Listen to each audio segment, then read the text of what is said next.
This is a 2-year. It should be fruit, salted caramel, cinnamon, and maple.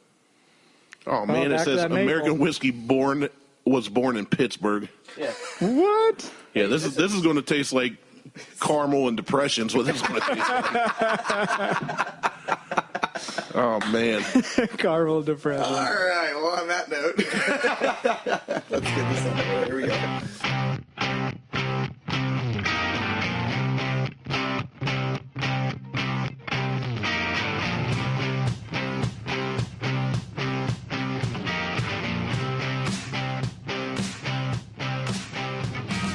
Welcome to the Buckhorn Podcast. I'm Martelle, and with me always is Randy. What up, Randy? Yo, what up? What's going on? So, on this episode... You said what's going on, did you not let me reply? I know. Nothing, go ahead. Good. All right. So, common sense would have said, I would have let you reply when I said what's going on. But you don't have any, so So, what are we doing? I don't have any. On this show, we're doing a little something different.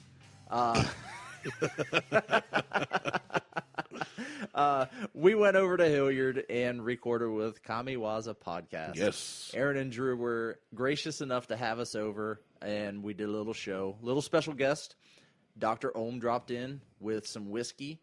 And some wisdom. Wisdom and a microphone. So that qualifies him to be a guest on the show. He brought his own microphone. He did. It was amazing. So with that, here's the show. Here we go. Hope you enjoy it. Enjoy. Hey, everybody. Welcome back to the Kamiwaza Podcast. I am Aaron Giannetti. I'm here with the wonderful and amazing Drew Dillon. What's up, guys? And we actually have two special guests in the house, although I guess this is going to be weird when you guys post this to yours. But we have the one and only Randy Nelson, Randy Two Mugs. That's Nelson. right. Where does that come from? And like a quick one. Don't make in it a like quick a one. story. When I was out in the desert on a survival show called Fat Guys in the Woods, my wife's going to kill me because she never wanted me to say this to anybody. I made a joke about the fourth day of us hiking 30 miles through the desert that it'd be nice just to be able to clean the armpits and the fellas. And I said, what if I took my mug there and let it get on that, near that fire, just warm up a little, and I can just dunk them in real quick. And then the next day, as we were chasing down tarantulas and centipedes to eat them, my buddy Creek Stewart, who's a survival instructor, said, man, I bet you would need 2 mugs with the amount of balls it took to do whatever it was I did. And there you they started calling me 2 mugs. The crew started calling me that. And I changed it on my Facebook, and I took it away like a year ago. And I had people I don't even know messaging me like, you need to change it back. That's who you are. And they don't know the story behind it until now. But well, fair enough. Hi, Beth. Oh, man. And then we also have Mr. Brandon Martelle in the house. What's going on, guys? Brandon and Randy actually run another podcast that you might be listening to this on their stream right now called the Buckhorn Podcast. And we were just talking about downstairs that when you guys started, you really didn't have an intention, right? Right. No, we still don't. We still don't. It is but I think we just discovered it. You are pretty much a reviewing bourbon podcast that also talks about whatever current events and randomness comes up. Right. Yeah. It's kind of like the Seinfeld of podcasting. Yeah, we tried to keep it. We wanted to make a show about nothing because that way we never pigeonholed and we can just. Yeah. It's just the two of us giving our opinions that nobody wants to hear. And the best feedback we've gotten so far is I quit listening because I get tired of hearing you two talk about things you're uneducated on. And I didn't tell Martelle that till now. But I said, you know what? That's fair. That's fair. It's literally just us getting whether we know what we're talking about or not. Here's our opinion. Yeah. So, Yeah. I'm absolutely fine with that. but yeah, we have ended up reviewing a lot of bourbons and beers, and then we talk about news stories or anything really. Just something funny happens to us, or somebody pisses us off. Yeah, we do a couple games, the Urban Dictionary game or a What Chaps Our Cheeks session. Yeah. Section. What chaps our cheeks. Yeah. That's pretty good. Oh, gosh, I love it. Well, this was actually, so today we're going to talk about common sense, and this was actually. Exciting. Yeah, right. I can't. Well, Drew's going to kick this one off here in a minute. Like, By I the end just of this. walked into this room, and that shit was violated in a big way. But Sorry.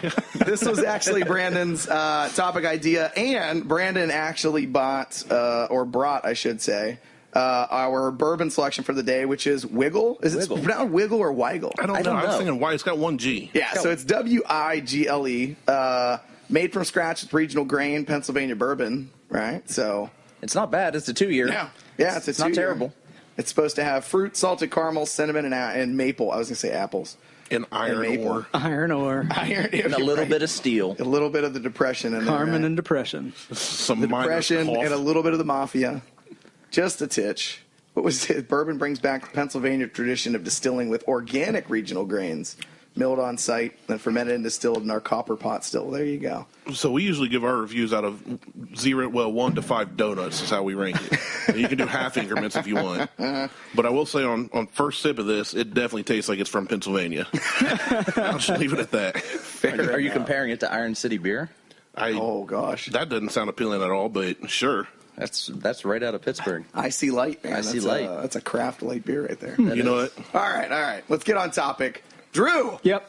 Why don't you kick us off with some common sense stories? All right, let's talk about common sense. I'm gonna say it right now. We walk up here. We use the same room to podcast every week, and I'm like, cool. Which is upstairs. Why do you guys, all you skinny fit mofos, always have everything upstairs, and I got to waddle my big butt up here? Oh, it's great. Well, I'm not gonna lie. I'm typically the last person to walk in this room. There's been a couple times where I've been standing up here waiting for him. So I'm used to shutting that door, right? For everybody, like imagine just a room with the door, and I go to shut the door, and that shit just bounces open. It kind of surprises me, and I'm like, oh, why is this shit just bouncing open, right? Like, and now I'm looking around, like I'm going, like totally just shut something into the door, and I'm like looking around, like where's the thing said in said door, and I finally look at Aaron, I go, hey, why the hell is your door not closing? And he goes, oh yeah, that might not work again. Dude and AJ had to take it off to like move something through it. And at that point I looked at the hinges, and this is where it comes into common sense. They're not even close. No. Like They're way off. like there's a spot where There's the hinges invisible used gap. to be Right. and where they are now. Sounds about right. I mean, the door's on the frame, technically. Yeah, I mean, it shuts. It's kind of like your car needs Does it? alignment. Does it? Doesn't stay Right. shut. You can drive your car, but you should get in alignment, and then you never do. Is that just that's a West Side of Columbus thing? Okay. Maybe that's just Possibly. me. Maybe that's a Hills of Southern Ohio thing. I've needed alignment on my truck for a year and a half. Wow, valid. And if you're driving in the hills of southern Columbus, you're driving a little bit rougher roads. All right, so let's talk common sense. Or lack thereof. Yeah, and we'll use the lack thereof example, kind of going through it, right? So a couple of things. Now, originally when the topic initially came up, it was kind of along the lines of, like, what is common sense and why don't people have it anymore? And I think a couple of interesting spins that we're going to throw into it is how has, as awkward as it sounds, how has common sense changed over the last decade, 2 decades, 3 decades? I mean, heck, 5. But I think we can all talk to at least 3 decades of ishness as that goes. So first and foremost, let's kind of round robin it and go, okay, what is common sense? Even if it's not, not saying not educated, but not an educated definition. Like somebody comes to you and says common sense. How do you define common sense? 2 mugs. I would say that it's like this. Human nature is you're at a party and you see a girl that kind of looks attractive and you kind of go, not bad. Common sense is going, wait a second, I'm at a family reunion, so I'm probably related to her. She's dating my relate to. It's kind of like when you go to put a door back on the hinges and they don't line up. Yeah. And you go, hold on a second, something ain't right. It's Something that ain't gut right. instinct. Common sense is something we all should have. I think everybody has it. I just think it's easier today for people to go, nah, I don't need that. Yeah. I agree with that. I think it's more of a Lazy choice to not use. I think common sense is ingrained in everybody. So it's one of those things, put a door on the hinges and don't line up. Common sense because I should redo it, but Now I bear this question. So along those lines with those examples, right, that takes, like a test, retest, or figuring, right? So the door obviously worked. Door came off, put the door back on. It doesn't work anymore. So we tested and retested. Right. Door doesn't work, right? Now, is that a lack of common sense, or is that specific example and a lack of initiative to fix the thing that you know is wrong? Because I know for a fact when the door doesn't shut, and they're going like, now is that just laziness, right? As opposed to common sense? Because if I legitimately, in my mind, if I legitimately lack common sense, then I'm not aware there's a problem. That makes sense? Well, you need to talk to your boys and figure out if they lack common sense or lack initiative. Either way, you got a problem on your hands. that's true. Yeah, I'll put 50 that's what on you're saying. initiative. Was there even a test and retest scenario here? Was it just put the door up and left it open and walked I believe off? at one point I overheard dude go hear a clank clank and go, Going to need to tighten that up. And so, yeah. So I'm going to go with there was a test retest, and then the initiative would come kind of on the opposite side, right? So to kind of keep in this example, right? So is putting a door on a hinge common sense? Like just putting a door on a hinge? Yeah, the idea of like, hey, here's a door, there's some hinges, put the door on a hinge. As far as like, if we're going to talk about what the literal definition of common sense would be, which I'm going to go out and say is a subset of rules, ideas, concepts that most people should inherently know. Google it real quick. All right. I almost we do that. that sometimes. I usually Google everything. Did you? I did. Hang on. We got to Google. So the sound practical judgment concerning everyday. I can't read my own writing. He actually wrote notes. I wrote it down. He starts squinting. I did. Matters. There we go. I have. You're gonna have to read that sentence because I'm lost. Sound practical judgment concerning everyday matters is what the I think the is what the definition comes down to. Okay, so I think one of the keys that goes into that, and I think it's going to take us down the line of some of these other questions, is the everyday matters thing. Yeah. Right. Because legitimately, right? First time you ever put a door on the hinges, does that fall into a common sense category? that wouldn't be an everyday occurrence for the vast majority of people now. So I think it's interesting to look, and we've talked about this several times throughout the episodes, but like definitions matter, understanding matters, right? So if we look at common sense and we look at those things where I think that's going to be the key thing, right? The everyday matters, things that are routinely coming up. So let's make a rough call and say that anybody above the age of 18 should have whatever this subset of common sense categories is, right? Well, I think it starts earlier than that. Well, I would like to say it should. Yeah, my 5-year-old knows, hey, don't put your hand in that outlet. And I'll say, should you do that? And my 5-year-old go, no, why? It might hurt me. Just because I've told him that, and he goes, okay, that's painful. I don't do it. That's common sense. Right. He doesn't test it. He's got a chunk of it. I'm saying by the time you're 18, for the most part, you should have it on lockdown. Yeah, right. Should. I'm not saying it is. But some of us are 35 and still struggling. So Ooh, yeah. He's up. Well, how old, dude? Dude, I know I attended his 40th birthday party at some point. Okay, I think over like 5 years ago. Yeah, that might have been 4 or 5 years ago. So. That's a good thing, right? Because that means that I just froze him at 40. So I guess so. Yeah, I don't know. He's at least that. It's also a bad thing because you'd think a 40-year-old man would go, the door doesn't work. I should see what's wrong. Well, I'm going to give him the benefit of the doubt for a minute and say that something came up where he ran out of time. But anyway, so if we're looking at it from that perspective, right, so it's something you should be able to understand from everyday matters, right?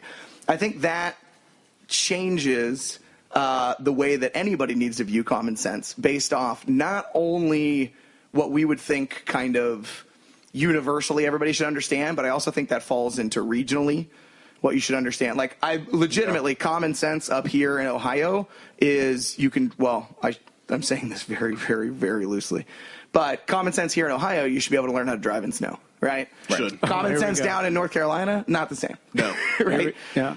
But again, everyday matter. Like, winter comes here, like 6 months-ish out of the year. There's a chance you're going to get, freezing rain, ice, snow, all that kind of shit. Like, if you're going to live here and you choose to live here, you need to kind of build that mess out. But regionally, not the same. And I also think from a common sense then falls into industry. Right? Like, for me in the self-defense industry, I think that if you've been an instructor in the self-defense industry for X amount of years, there's this list of common sense things you should understand. And if you don't, I get to shame you. So keeping that in mind, agreeants, unagreeants on common sense in respect there. Well, I don't know the snow thing. I zoned out on all the rest. You're really I just heard snow. And we're just starting to get warm weather. Is common sense more regional than it is universal? I think I would say it differs. I wouldn't say it's just regional. Yeah, I would say definitely. But I would say it differs. Yeah. Well, even here in Ohio, you get snow, you get rain, and people lose their minds. They don't understand how to drive in the rain. And it's different if you grew up in the Hocking Hills dealing with snow and rain than you did in Columbus, where they treat the roads, weather's coming, we're going to go ahead and lay down some. Youngstown was the same. Youngstown, we got 4 times as much snow than we get down here. Right. Yeah. I mean, it's way different. I grew up in Liverpool, in Toronto, and it's the same as getting it in Youngstown, but I learned to drive in Pittsburgh, and they just drive different in Pittsburgh than they drive in Youngstown. So we're saying Youngstown and Liverpool, I bet y'all. So I would definitely say it has some region to it. I mean, look at Florida. It rains and the roads There's no get common slick. sense in Florida. Right. And so I got a friend who was picking me up from the airport, and her dad was like, hey, like it rained, be careful. And she's like, Dad, I live in fucking Ohio. Like, what are you talking about? And she goes, Drew, fucking I spun out. I don't get that shit. And I was like, that shit's new to me. Yeah. You know what I mean? Yeah. So I think one of the pieces to look at, because look, I think every single person at this table at some point in time has looked at somebody. Well, hell, one of the third episodes we did, we talked about common sense and uncommon sense very briefly. So I'm pretty sure we've all gotten on our high horse for 2 seconds and been like, "What the fuck? That's common sense." Like, how did you screw that I did up? it on the way here. I got a new job. They bought me a company vehicle. It's one of those little tiny transit vans. With no windows. So I go to back out of my spot, and all of a sudden I hear this loud engine revving behind me and a horn blaring. I look in my rearview mirror. This is like big old lifted shit. I'm in Circleville, so it's all redneck white trash, right? And this dude's yelling. He's got his window down. I look in my side mirror, and I see a head sticking out, and this dude's yelling something. Yeah. So I just politely put it in park, hop out, and he's like, "Get to going." And I said, "Hey, what's wrong, man? How have I wronged you?" Yeah. He's like, "You put out right in front of me." I said, "I got no windows." I pointed at the van like, "I got no windows. My bad." Yeah. All right. And I'm like, he should have seen a van put out in front of you with no windows. He probably didn't see me. Yeah. It's an honest mistake. But this dude was like it probably didn't help too. He's all mad until he saw me step out, and he was like, "Oh, I'll calm down now." Like, that dude looks like he doesn't have anything to live for. And chill out. But yeah, it's just, I mean, for me, if that happened to me, like, it'd be frustrating. And it was in an alley. How fast are you supposed to be going down an alley anyway? But I backed out slowly. It's got the beep alarm on it. And I didn't even touch the gas. I just coasted out. And he got all mad. And I was just like, if that happened to me, I'd go, okay, that guy probably didn't see me. Yeah. But yeah, and he's obviously old enough to at least drive. So he maybe it's Circleville's one of those regions where it lacks a lot, I think. That's common sense or driving skills. Both. Yeah. Oh, jeez. All right, what else? Along the same lines, you've been chirpy. I've gotten in trouble with this a lot in the sense of, okay, I'll bring up my poor wife. I'll get into this. What I feel is common sense typically will relate to like what's in my brain. So like she'll ask me a question and I'll feel like that should just be commonly known, so like I'll cop an attitude and then, okay, that sucks. So that's something I actively work on, trying not to let my facial expressions let someone know this is a stupid fucking question, and I even with Project Lift with our coaches, like I try to keep that new, and it's like, okay, we're going to do this position, blah, blah, blah. And and I'm just kind of like, ugh. Like, you should know this. Yeah, to a point, but then I also have to like reflect. Okay, one, have I taught this well? Two, is it common sense? And I think in any relationship where you see that, like, oh, it's in my brain. How do you not know my thoughts? There's that balance when it comes with the common sense that I know I get in trouble. Yeah. Where I feel I've gotten a little bit better, but yeah, I'm totally able to be like, no, like. I get in trouble with my wife a lot too, because as you guys know, I will say stuff a lot. Well. You know pretty well. Martelle knows me a little better. She'll say or do something, and I'll just look at her like, "What are you thinking?" Yeah. And in my mind, I'm just thinking, ask her a question. But the way I say it is like, "Hey, what the? Like, you should know better. This is stupid." And she'll be like, "What?" I'm like, "No, I'm sorry. Like, I didn't mean it that way." Facial expressions. Yeah. I'm like, "What are you doing? Or why did you do this? Or what?" And in her mind, she's got whatever the task is, whether it's cooking or cleaning or what some we're doing with the kids. This is what makes sense in her mind. Well, in my mind, when I get home, after being on the road for 13 hours or something, I go, what the hell did you do today? Like, what is all this? What's this mess? I thought we were cleaning. It's spring, and now we got, like, all these, it's just, so I'm the same way. To me, I'm going, she's not using her common sense, but common sense should tell me to keep my mouth shut. Yeah. Yep, I completely understand that. I feel you on that one. Yeah. What about you? You're quiet, Brandon. Talk. I do it with my kids. Yeah. Yep. So I got an 11-year-old and a 6-year-old. That's my favorite part of going to Martelle's house to record. The family interactions. It's the kids. So it's, how many times has a kid broke a bowl? You gotta be kidding me. Uh-oh. Yeah. The one and only Dr. Richard Alm just walked in. And I had a podcast mic. Whiskey. I don't know. Is this inappropriate? No, we're good. Get over here. Come on in. I'll help set you up somehow. Come on in. This just got out of hand. This is awesome. I love a man who shows up with a mic and a headset. All right, keep talking, Brandon. We're listening. So, with the kids, they'll break something, a bowl or something like that, dealing with trying to get dishes done, and it's hey, clean the table off, get everything done after dinner, just do something, and they'll take the youngest, the 6-year-old. She's dropped, I don't know, a bowl on the floor before, and it's shattered. Yep. Well, you take that, and then she'll grab the bowl and she'll throw it in the sink, and it'll make that loud like bang. And you're like, what are you doing? Why you do that? You know it's going to break. Yeah. And it's that common sense of don't do that. You know it's going to break, and then you get that. You try not to go like busting her ass Sure. or screaming like a banshee at her because she's sick. She doesn't know. But then the 11-year-old immediately like snaps into like what we call mother hen. Okay. And starts yelling at her like, "What are you doing? Why are you doing?" And then you're just like, "What?" And then you snap into action. Yep. And it's a whole like. They need a better. It sounds to me like they need a better father figure. Maybe. Maybe. And so for me, it's a common sense of not snapping into the action of yelling at the 6-year-old for dropping, because she knows better, but she's still learning. Sure. And then Right. not yelling at the 11-year-old for trying to be a mother figure and yelling at the 6-year-old because she's trying to be like protective mom and teaching and doing what older sisters and siblings do. Yeah, and it only gets worse. You think it's bad with that age? I got a 3-year-old and a 19-month-old, and I'll sit there and be like, "What are you doing?" And I'm looking at him going, like, "Oh, wait a minute." You actually don't know. You really don't know what you're doing. Don't know. And I've been there. Well, I've told Aaron a number of times, kids scare me in that sense of looking at it's not just the things you say, but also your actions. Oh, yeah. You know what I mean? And just what they're interpreting, what they're taking. And like where I just described my lack of control of, oh no, Chelsea, like you should know that, holy moly. I babysat Aaron's kids one night and I was like, poof. It took me about 5 minutes where I was like, whew, okay. See, Aaron, you're talking about your kids. Your kids are closer than mine. Mine are 5 years and 8 months. My 5-year-old is he's a little version of me, which terrifies me. We were out to lunch last week and took a few friends out to lunch, and he was on a booth seat between me and one of my buddies, and him and his wife. And he looked over at her and was kind of like nuzzling her and playing, and he wiped his nose on her sweater sleeve. And she looked down and goes, "Did you just wipe your nose on me?" And he goes, "Oh, that was embarrassing." So it's like he knew he shouldn't have done that. But anytime he does something now intentionally and looks at me, he goes, "Oh, that was an accident." So that's why I'm like 5-year-olds have some of that common sense. Yeah. But he's already like me and just trying to use those words to get to explain why I don't use mine. Basically, is what I do.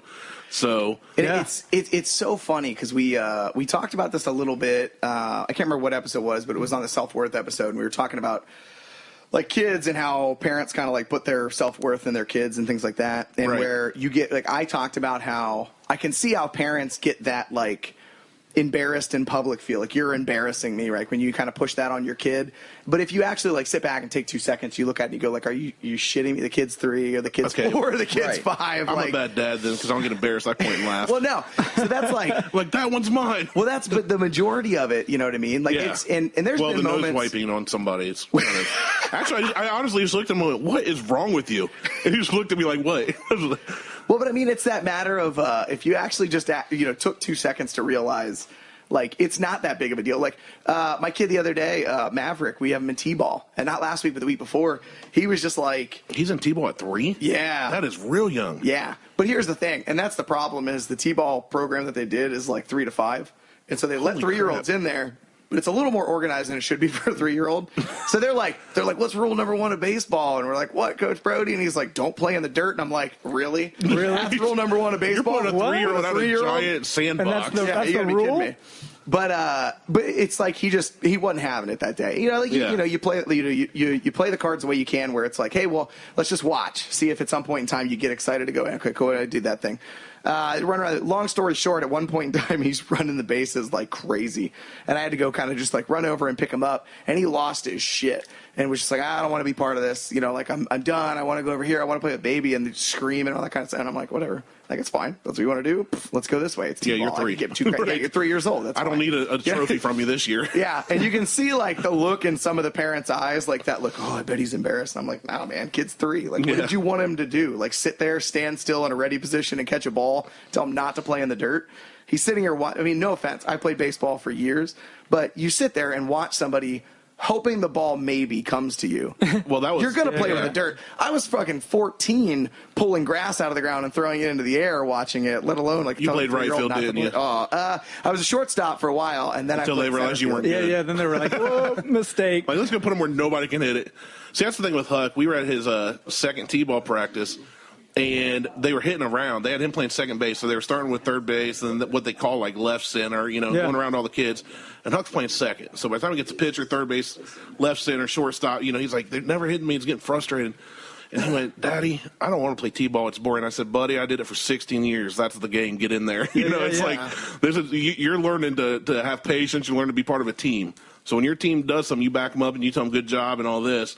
But yeah, it's at that age, it's definitely I don't know what to say. It's a conundrum. The first game, the coach started him at catcher, and they got all this gear on that was geared for people like 8 years old, and he's 5. And the first ball he went off after he fell flat on his face.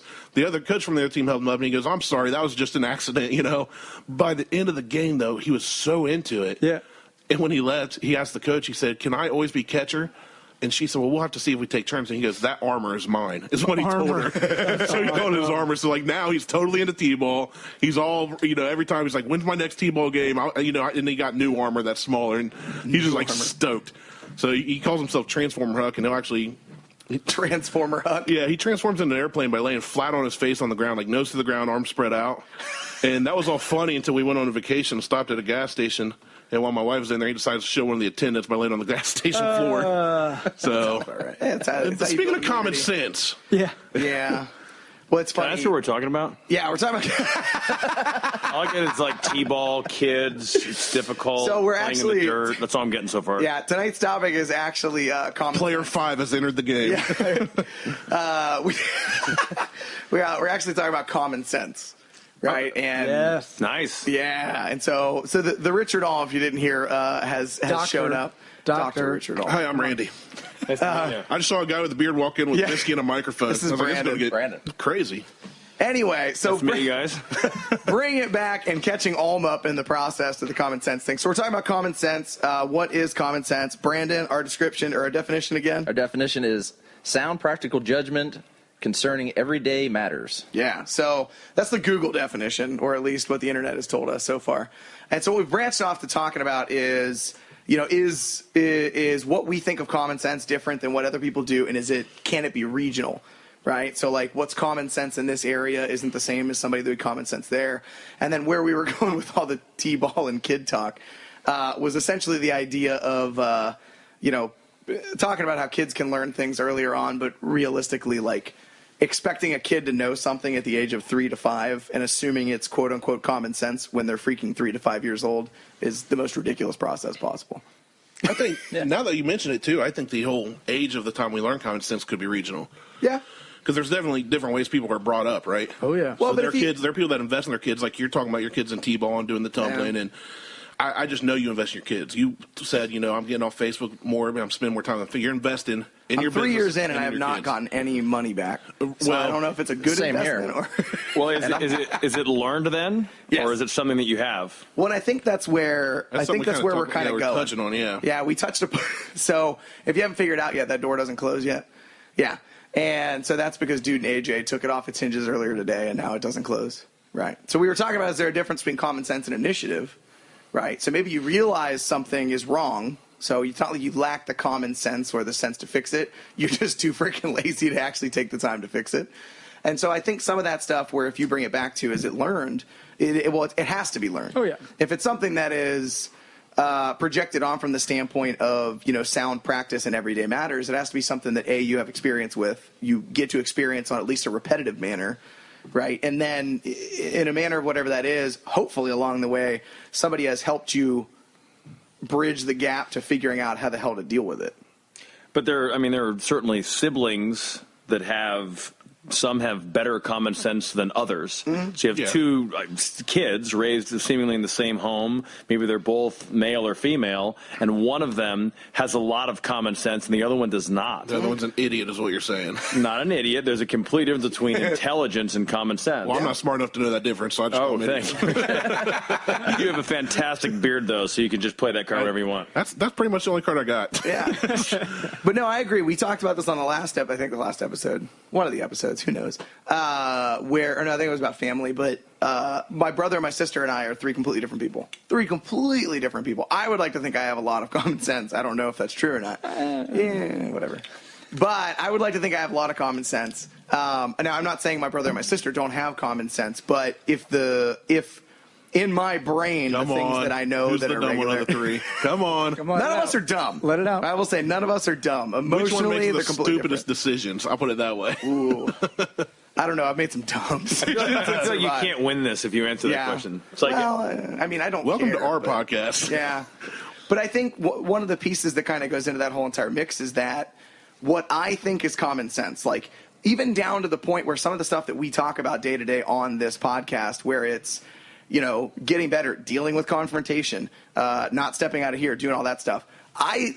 To me, that stuff has now become common sense in my brain. Yeah. But it's not when you get down to the emotional aspects of how people deal with things and the way they're raised and what their backgrounds are and attempting to be empathetic and come in where they're coming from. The things that I think are common sense are not. And it's my entire life. Because think about this. I'm going to drive tomorrow morning. I'm going to leave my house at 5 o'clock in the morning and drive to Ripley, West Virginia, teach a 6-hour seminar on active shooter, stay there the night, teach another 6-hour seminar on active shooter. To me, it is common sense that after you take my seminar, you would then pursue continuous training in self-defense. Right. Because no matter how successful you are, no matter what your background is, you could be a freaking billionaire, but you can get shot in the fucking face tomorrow, and self-defense is the one thing. Self-defense and wellness are the two things that no matter what your background is and what your life is, can take you out tomorrow, right? Yeah. So you can be rich as hell, and you can pay a bunch of doctors, but if you live a shitty lifestyle, you're eventually going to probably succumb to some type of disease, right? Self-defense is no different. So to me, when I get done with my seminar tomorrow, all of the 86 people that have signed up for this over the next 2 days are going to go like, well, that makes total sense. Let's go and learn self-defense more. He just showed me how to do it, but they won't. Maybe 3 of them. Well, it's kind of like that shooter seminar you guys have coming up, right? Yeah, well, so that's what it is. I'm just teaching how to do it. Exactly. Well, okay, so I have some, or no, there was one that was, I think it was you. The 6-week self-defense, or defensive shooting class. Defensive shooting. So I grew up around firearms. My dad was a light hunter, but my wife's family, they're all mountain men. They hunt more food than they buy, and so we've got this understanding of how firearms work. Well, when I went and got my concealed carry license, I thought, cool, now I'm legal to carry, it's concealed, I can defend myself.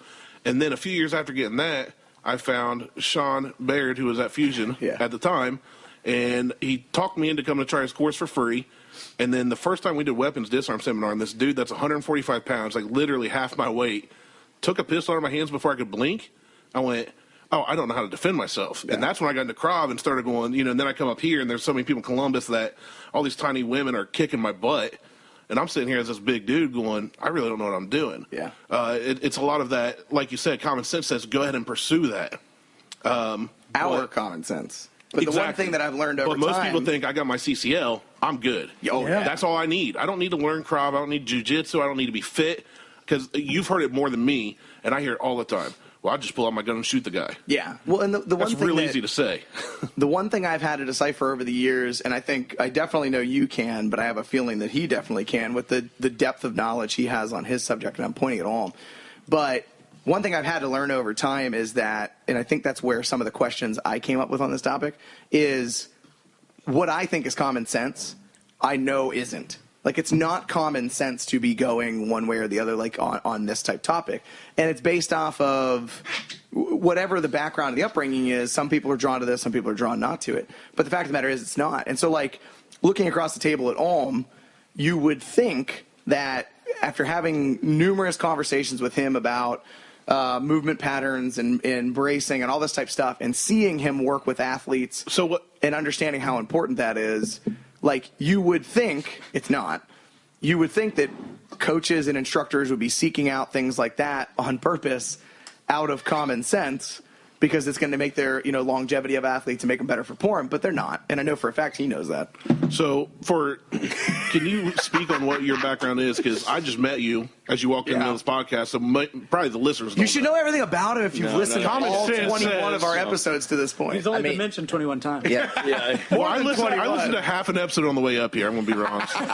Mike Rose had all my attention, guys. I'm not going to lie. Dr. Ohm gets mentioned in every episode. I haven't listened to every episode. I'm sorry. All right, so go ahead, Ohm. I'm a chiropractic physician, and I get into weightlifting and biomechanics and all that body movement. And he's been practicing his humble. Yeah, whoa. He's being super humble. Pretty much you said I'm a chiropractor. I was definitely in the bathroom downstairs. Like, how am I going to say this? Okay, if they ask me what I do, I've got to shorten my 30-minute autobiography down to 30 seconds. How do I do it? I love the body and how the performance and all that kind of crap, and so I just like studying that. So the stuff that they talk about all the time, whether it's stress management or sleep or lifting weight, it doesn't matter. I just like all that stuff. I love the body and how it performs. I was on board with that part. I mean, depending on whose body we're talking about. He was in the Olympic trials twice in throwing. Oh. He doesn't like to mention that. Here's what you have to understand. So let me, because he won't. Well, I had a feeling because I'm a wannabe has-been athlete. My wife is an actual has-been. Well, I played baseball up until 10th grade. That's I don't know if you knew that. You got that going. About me. But no, to catch everybody up, because we have talked about Om a lot.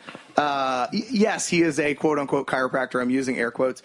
But his understanding goes way past what I would say is common sense belief around what chiropractic is, right? Most people think go in chiropractic, you get an alignment, crack, pop here, put you back into place, and send you on your way. Om will not only look at whatever the symptoms are and things like that, but he'll really dig down into the cause, and it's not a chiropractic visit.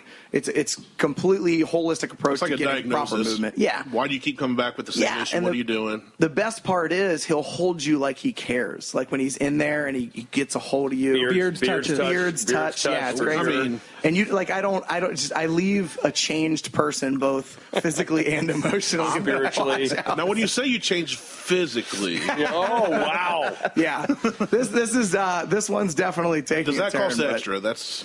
Well, no. But to try to pull us back to what we're talking about, we're basically, when we're talking about common sense, it sounds like we've divided into two things. One is a learned, like through just doing things, like, okay, this is what has been done, and this now makes sense. You're training in martial arts and with weapons and all that stuff. You've learned, okay, well, this now makes sense. And I think we've been saying, okay, that's common sense. Yeah. But I think someone that has good common sense, they will have the ability to discern the things that are the most practical and make the most sense, even with no exposure to it. So they would walk in, they would watch you training and be like, well, why aren't they doing it like this?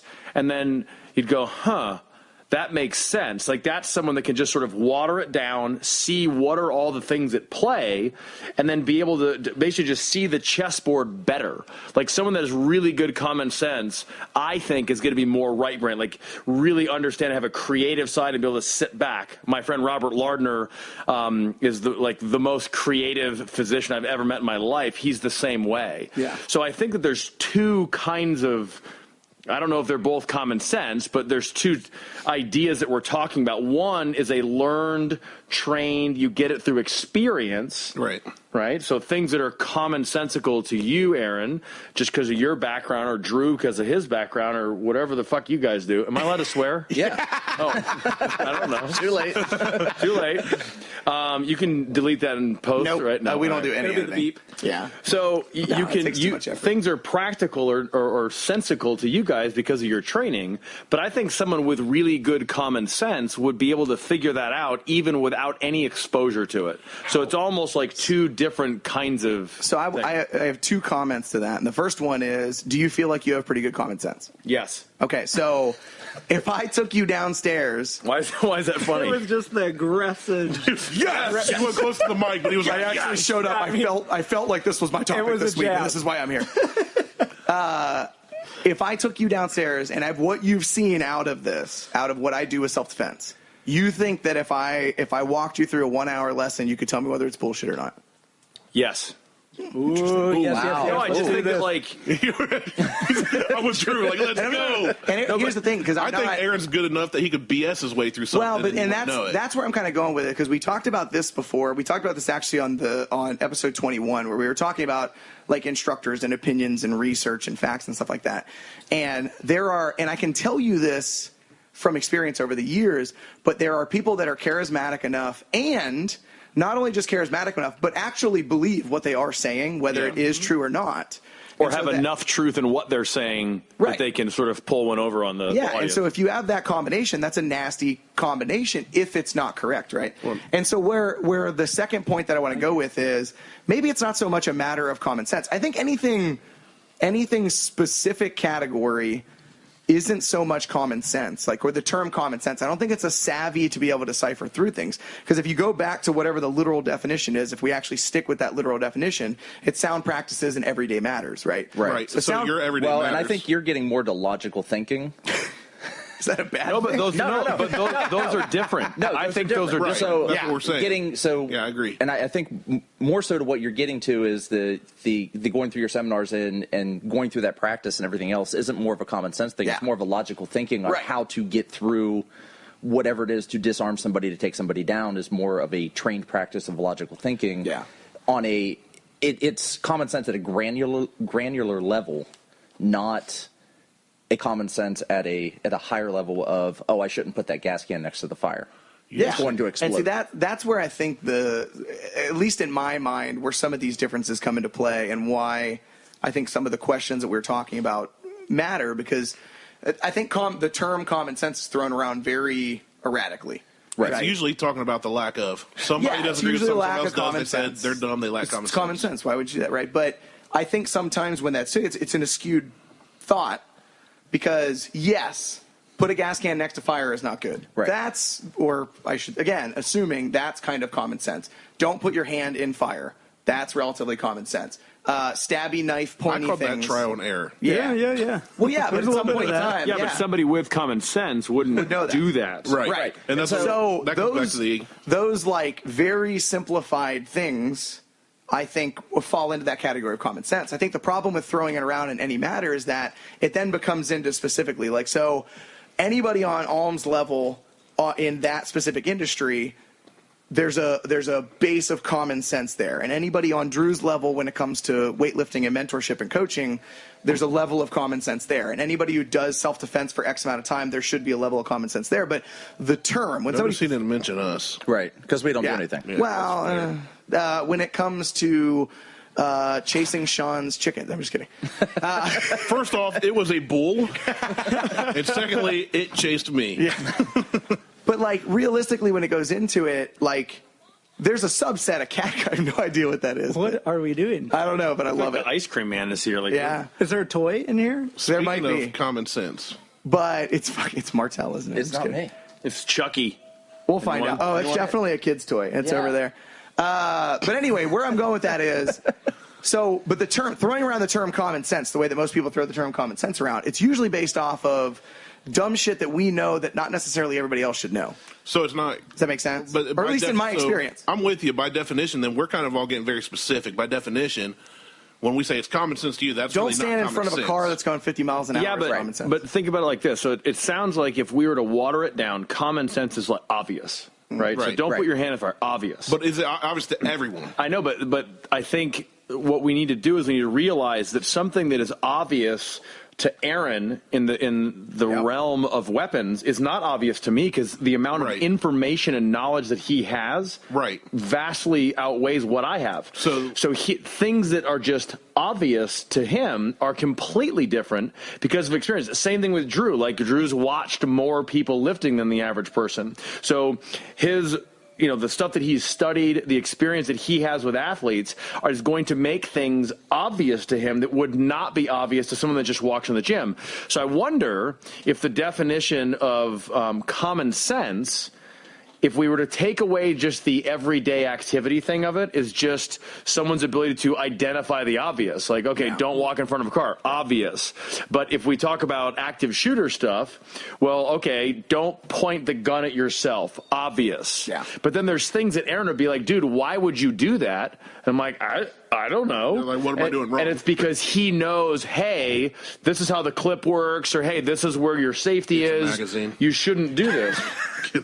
Is it wrong? Is clip wrong? It depends. Yeah, depends on the firearm. Yeah, it's a joke. That's a dumb gun industry joke.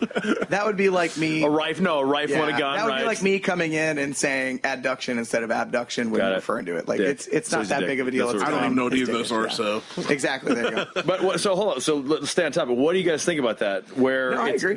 Common sense is obvious, and the more information you have in a subject, then different things become obvious to you. Right. Well, you were going down two paths originally, where you were going down more of a learned path versus an obvious path. So, and that's what one of the things here because I did some research just earlier today and yesterday, is one of the things that came down is the everyday understanding of common sense derives from historical philosophical discussions. And Aristotle was I can't pronounce anything. Philosophical. now it's definitely one of our episodes. Right. Philosophical I've not heard him use 4-syllable words ever. You guys have elevated this man. Aristotle was the first person to talk about and discuss common sense. So does common sense come from an ingrained DNA thing as well, and then also a learned thing? But that's what. Do feral kids have common sense? I mean, because there are feral kids, and just kind of going to like the most extreme thing that I can think of. Huck is a feral kid. Absolutely. I mean, Randy is doing nothing to raise this child. So I make sure he doesn't get a disease, and I make sure he has food. Yeah, He put a bowl out at night. Pretty much. So. Is it one? But I think what food kid, figure it out. I think use your common sense. It's 5. He knows this. You guys teach girls. I just teach get the chips to your mouth. It's not that hard. But I think what you were talking about, the obvious, I think that we can look at it as two different definitions. So common sense would be everybody knows fire's hot, don't jump in it. Aaron knows don't do that with your firearm. It's obvious. So I think that's two different definitions. I would say that common sense is the dumbed down thing it's the a priori. We all agree with this. It's kind of like in the church realm, and I know this is a church podcast, but if you're Lutheran or Presbyterian or whatever, okay, we all kind of believe God is God. We have different ways of doing things, but we all kind of believe that. That's kind of the a priori. I think with common sense, everybody knows don't jump in a fire. Don't wreck your car on purpose. Don't stand in front of a moving car. Then you get into the obvious is when you get into the specifics. So with your knowledge of the body and how it works, with your knowledge of Aaron's knowledge of the self-defense and the firearms, how it works, I wouldn't say that becomes common sense with the way you were talking. I would just say that it's more obvious to Aaron that that's what needs to be happening. Does that make sense? But I think that with his knowledge, he might say, well, that's just common sense. He would say that, but that goes back to him saying we use the definition very loosely. I know, but I agree that I do think that common sense typically is used in a context where it is just talking about, like, dude, why did you touch that hot pan? It's common sense not to. But I was trying to just dig in a little bit deeper and figure out, well, what exactly, what is the essence of this? What's going on in the brain? We're from Southern Ohio. You can't do that with us. Go digging deeper. Well, no, but I two things I want to say to that point, and kind of where Alm's going is, generally the assumption. So I've known all of you in some form or fashion long enough. There's enough. I know enough information about each and every single one of you, right? So there's this random, nobody's actually signed off on it, but this understanding or this social contract, about the amount of knowledge you and I share, right, and the amount of knowledge you and I share, and the amount of knowledge him and I share, and the amount of knowledge that Drew and I share, right? And so when I'm standing across from Drew and I'm having a conversation, if I drop the term, well, that should be common sense, it's because I would hope it's because I understand what I think he should know, or he knows this amount of information. I'm making an assumption that he understands that amount of information and that this thing we're talking about should meet that, right? And that same common sense line, or me dropping common sense, might not come up in the same context with him. It would be a little different with Alm, and a little different with you, and a little different with you. If we started talking about, survival, and we started talking about religion, and we started talking about Krav Maga because of the amount of information I know you know about that, the things I would assume that, like, bro, you've been through this. This should be common sense to you, is not the same as talking to him because he hasn't had those same exact experiences. Right. But then that goes back to the obvious thing. Right. With more knowledge, with more experience, you're able to identify different things as obvious. Right. The step that I'm saying is there's a piece where I think that there's a social contract, which is like I'm making an assumption about the information you know. Right. I'm making the assumption. Right. Now, whether you do actually know that information and you take that like that's common sense and you go like, oh, crap, that should be. Like you might have just missed it, right? I just didn't process the information correctly. Or I'm assuming incorrectly. Right? That's something that I have to at least be aware of when I'm throwing around the term, well, bro, that should be common sense, right? So really, maybe the reason we use common sense, we hear it so often is because we first talked about common sense just as a general term, right? Yeah. And then we talked about it being regional. What's common sense in Ohio isn't the same in Florida, as Drew mentioned, right? Mm-hmm. And now we're talking on a very personal level. Now it's coming down to a relationship between two people. Yeah. So really, maybe that's why we hear it so much is because it varies so much. It can really, it's not wrong. Yeah. It's just like you said, if you're talking to Drew about lifting, something you guys say is common sense where it's not with us. Well, then we talk about Ohio versus Florida winter driving. Yeah, we were talking about it earlier. Yeah. So common sense can be thrown around more of common sense. Everybody in the world, if they're of right mind and have an IQ over that of a walnut, should know you don't jump in a fire and just stand there. But then the common sense in Ohio versus common sense in Florida and winter driving bad conditions differs, and then it breaks down even farther. So I think the reason maybe it's not getting thrown around loosely. Maybe it's just getting used differently. What's an example? You might have said this. I apologize for crashing with my whiskey and my Pellegrino on my mic. Don't just apologize. This is quite possibly the best thing that could have happened. Yeah, actually, I invited Dude earlier because he wanted to try his Dew Pitch bourbon. And I invited Dude, but we got the best bald, bearded person out of the deal. Like, if I had to pick between all of Dude. With more common sense. I feel like he would put the door on better. And that door would have worked when he came through it. Let's take it down and see if he does a better job. And Dude would have shown up to drink bourbon, whereas Alm showed up and brought bourbon.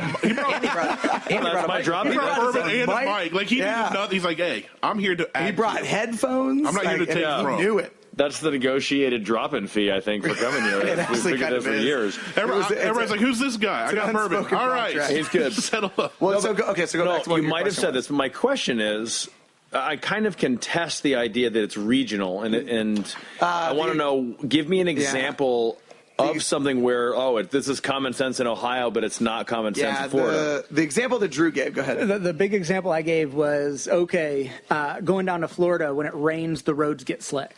A lot slicker than they do here in Ohio. So I had a friend. Way it's set up. Yeah, so I had a friend down. She was picking me up from the airport. We're spring break, having a good time, and her dad was like, "Hey, careful! It just rained." And she's like, "Dad, I live in Ohio." And she's like, "Dude, I totally spun out. Didn't even expect that to happen."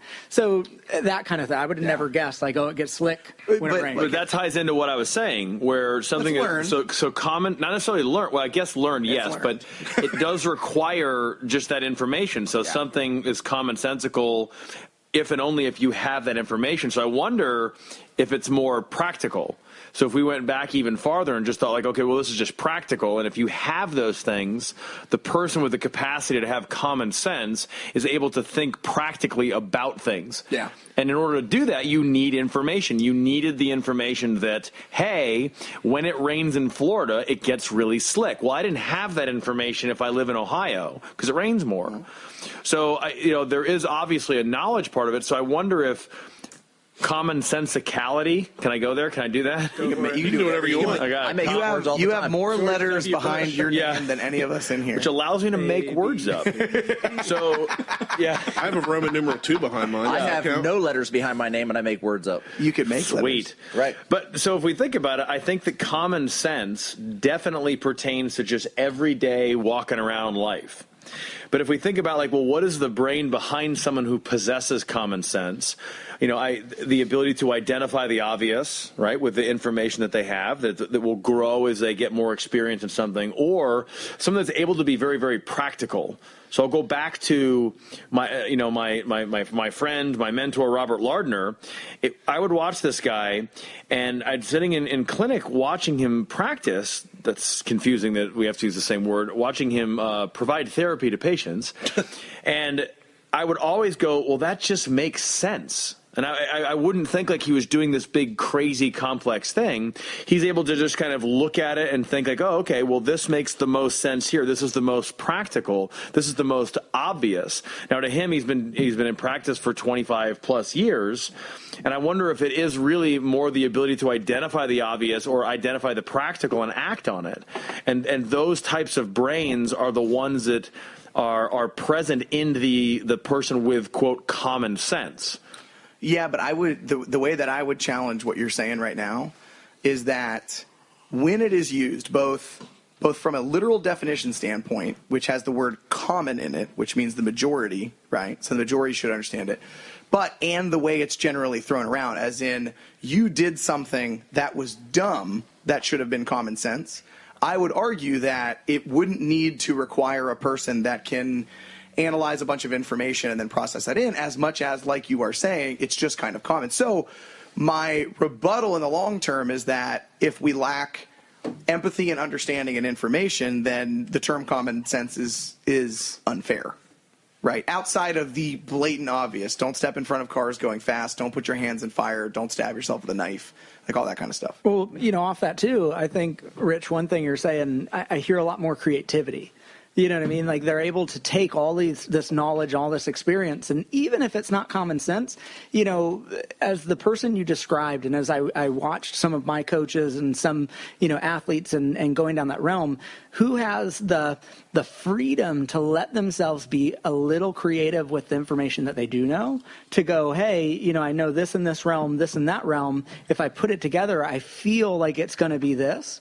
And it could work, and whereas it's coming off a little bit more of like, oh, that's common sense because, like, hey, you put this attribute and this attribute together, like, of course, that's common sense, but is it common to have that creativity to do it? Mm-mm. So I think what I'm doing is I by accident, I'm sort of leading us astray.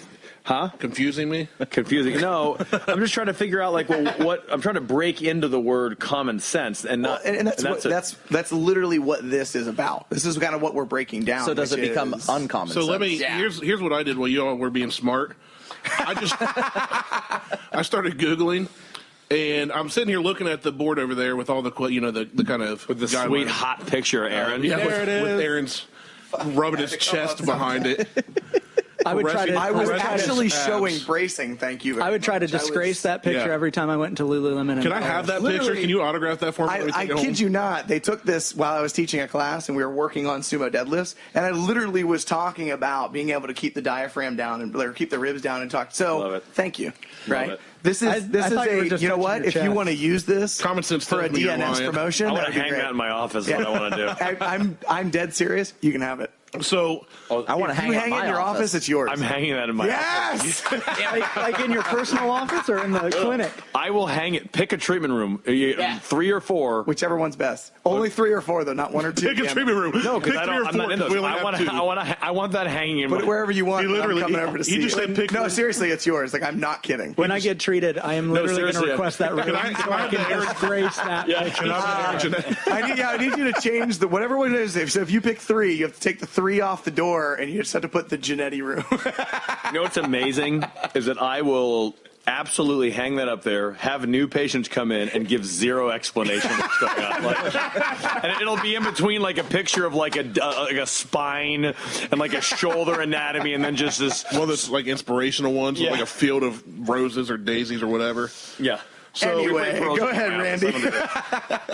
See what happens when you let your body distract me. So what I was saying was, a lot of what you guys are talking about it makes a lot of sense. And obviously, the only letters I have behind my name are the Roman numeral 2 because I'm named after my dad. So I'm not the smartest guy in the room. I'm smart enough to recognize that. Maybe that's my common sense. It's knowing when I'm not. But the more I hear, the more it seems very, very specific to certain skill sets and certain traits and trades and the way.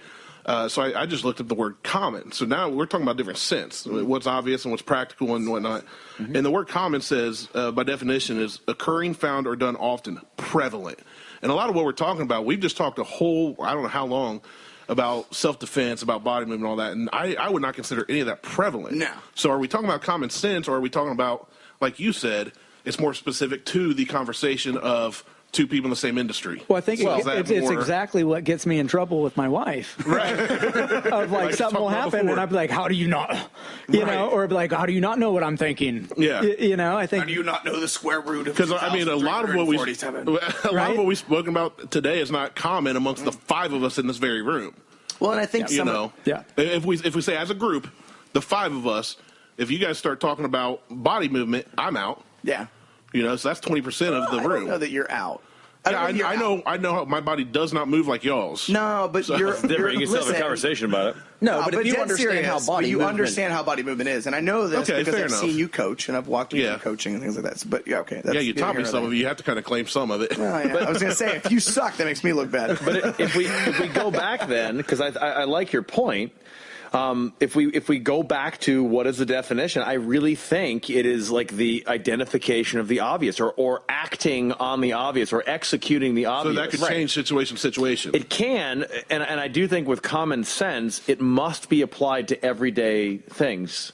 But if you think about it, if somebody says to Aaron or you guys, you know, in your specialty, if somebody says like, well, that's common sense, I think that's almost synonymous with the word obvious. Well, that's obvious. Okay, why would you do, like, you could even get into BJJ, like, why would you try to do this in that position? It's common sense to do that. So it almost is, if you break it down, it's almost like the word literally means obvious. Well, it's obvious that you wouldn't do that. Yeah. Can anyone, actually, let's challenge ourselves. Can we think of a time where the word obvious would not fit synonymously where that is? I think it's hand in hand. No, I think you got a very good point there. But what I think what's interesting about him throwing in the word prevalent into this whole entire discussion is kind of one of the things we put up here, which was, how does it change over time? Because if you look at even just, you know, everybody in this room can speak to at least 3 decades, right? Yeah. So, and again, 30 years ago I was 3, but whatever. Like, I can speak to 3 decades for the most part. And wow, youngest guy in the room. I know, Way right? to brag. Yeah, well, he's not far off. Well, I mean, you're still 6 younger months. than me. Yeah, whatever. Anyway, but the reality of the whole entire thing is, if I look at it, in the last 30 years, 30 years in general, you're talking about the acceleration of the internet.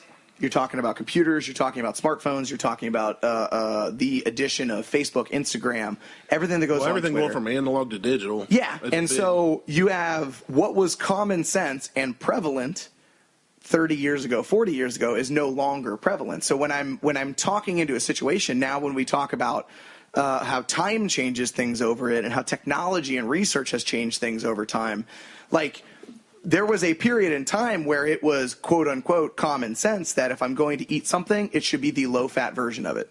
That was common sense. And now you flip and you look at modern day research and the way people attack things, and that's not the case, right? And you go all the way back to the food pyramid was suspectedly common sense. It was taught in school. You should have learned that in grade school. But again, that goes back to that's a really good example. That goes back to what was obvious. Well, we were taught at that time that fat is bad. And so then it's obvious that, well, I'm going to choose white bread, over an avocado or something like that. And so I think it's an interesting point to bring up, because if I'm 30 years old and I'm having a conversation with somebody that's 60 years old, you can't even – there's a very small set of things that between me and that person with a bridge of 3 decades could talk about that's common sense. And it's really going to come back to all of the basic things that were probably common sense 300 years ago, which is disease is bad, don't put your hand in fire, don't get stabbed, don't stand in front of a fucking car, and all those other types of things. It's a lot smaller. But I think what you're saying is that it does absolutely involve the information in that context, whether you're saying BJJ or whether you're saying 1960s. There's information there that we have to account for. And then again, if we go back, common sense is the identification of the obvious. Yeah. But is it? Because give me an example where it's not. No. But what I'm saying is the way I like what you're saying, but the way that I like what you're saying, but you're wrong. No, I don't know. I don't know if he's wrong. I don't think that being savvy and being able to identify the obvious, I don't think that's common sense. Common sense still, I think that we use the term common sense improperly or under assumption, which is that you should know this should be common sense based off your information. But if we start getting to a point where it comes down to I can identify the obvious in a multitude of situations, that's a completely different skill set.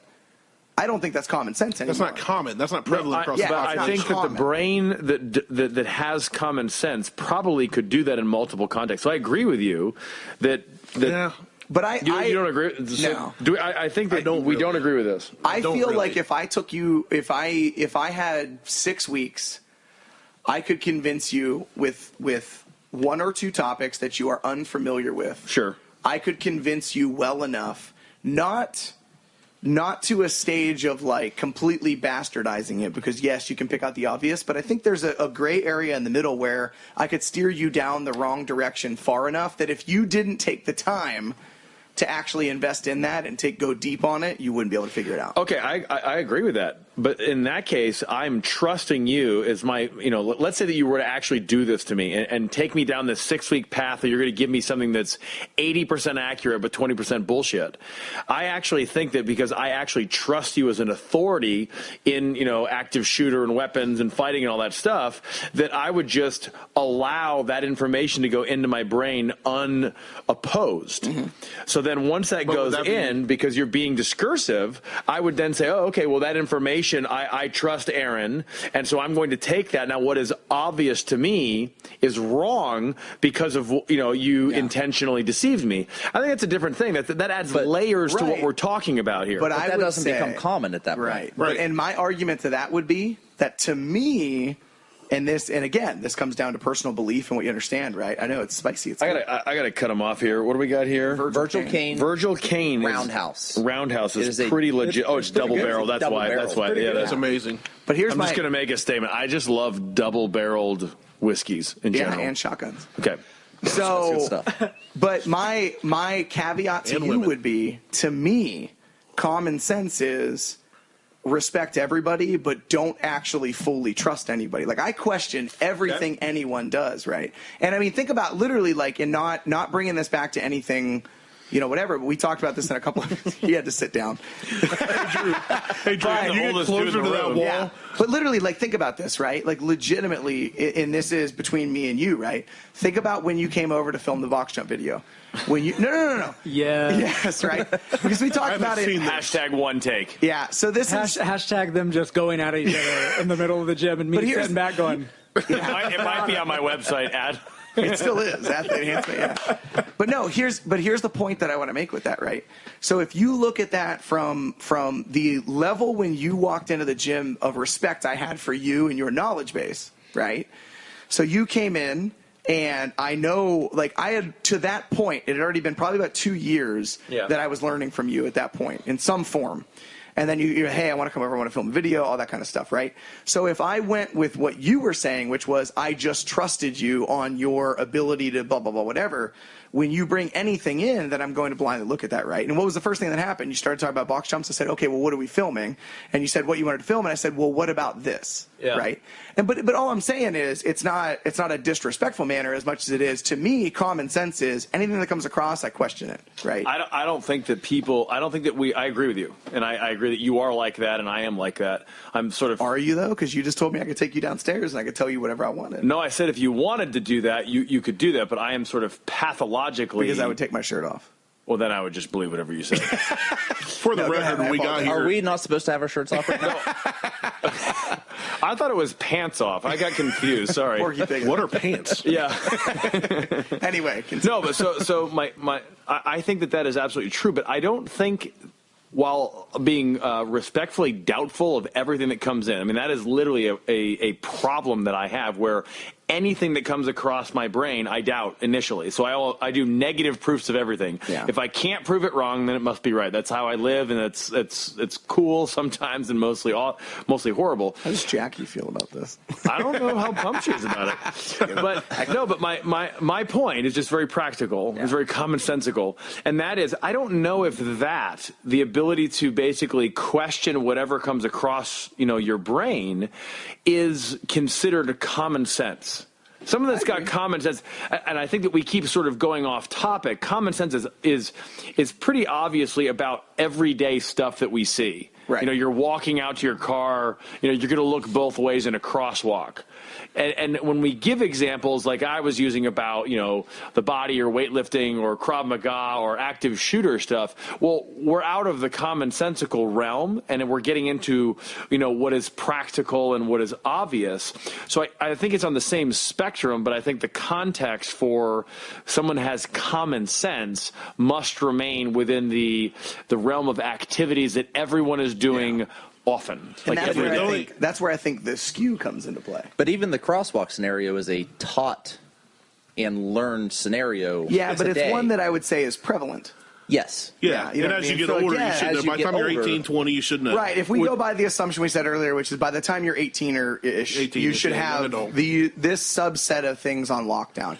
And my, Right. my only- Absolutely. my- Would Look you left- agree, look though? fucking So I left think that's a and right great before you point. cross It the could road. be learned, but would you agree that someone with common sense, if they've never seen a crosswalk but they've seen cars, and they're 10, if they have good common sense, they would probably think like, well, cars are coming across here. I have no idea what these white lines are, but I got to look to make sure I'm not getting hit by a car. That would be common sense. Right, but that, I don't know that'd be prevalent to a crosswalk. Well, yeah, and that would be prevalent to crossing the road. And my Just biggest left issue or is left, any right? road. My biggest issue, what you said too, is if somebody with a brain that has common sense can kind of generally at least get a grasp something of an understanding of something.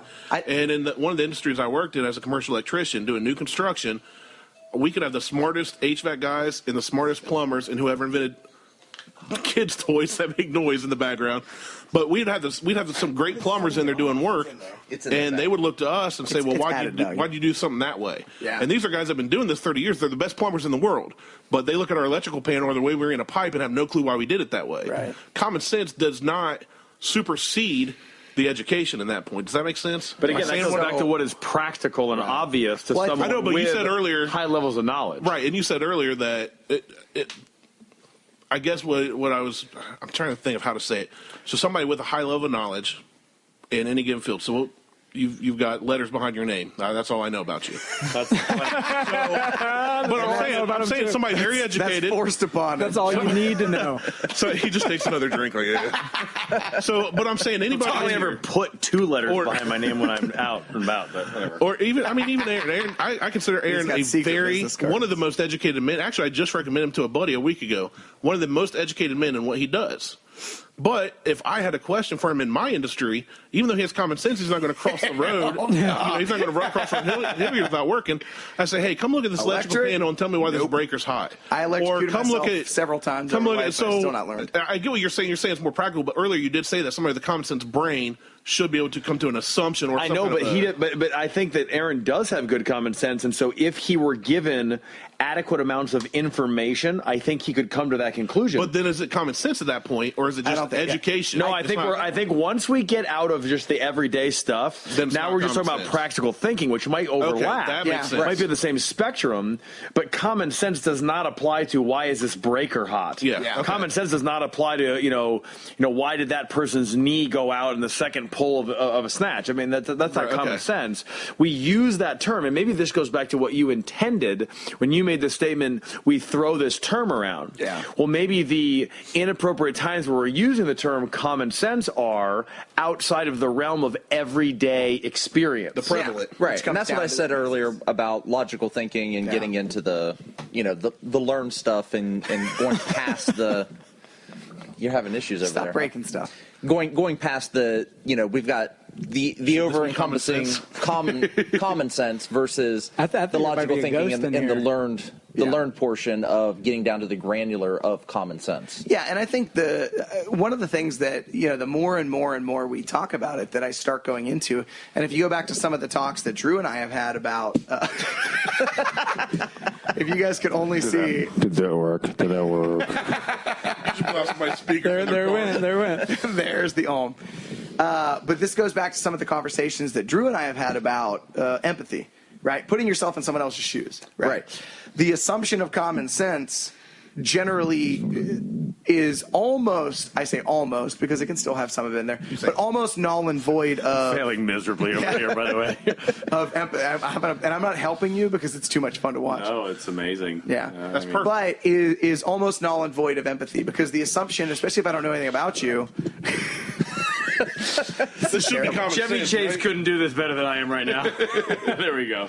I love that you brought Chevy Chase up. I mean, it's perfect. Watching the finished product. Should it not? I don't know if this is common sense because this isn't in his area of expertise. This is true. It would be more obvious if we had a better understanding of the gravitational bearings on the instruments before us. But wouldn't this fall under your common sense, Randy, of that's- setting up production? No, that's my dad and my brother. But did you do this stuff? No, I played for music. them? I'm a rock star. Don't you know? Whatever. I just played. I'm a rock star that has to go to work tomorrow. Where I'm going with this is if I look across the table and I make the comment, hey, that's common sense. I'm making, again, it takes me back to that idea. I'm making an assumption about what you know. And if you did a certain thing that I believe should have been common sense, then obviously either, one, you didn't fucking know it, or two, in some form or fashion, whether it's an emotional issue, somebody else distracted, whatever it is, you're distracted enough to not be able to process the information correctly to do it. You know what I mean? Right. And so it's... all in all, it's kind of an unfair statement outside of the context of understanding the person across from you.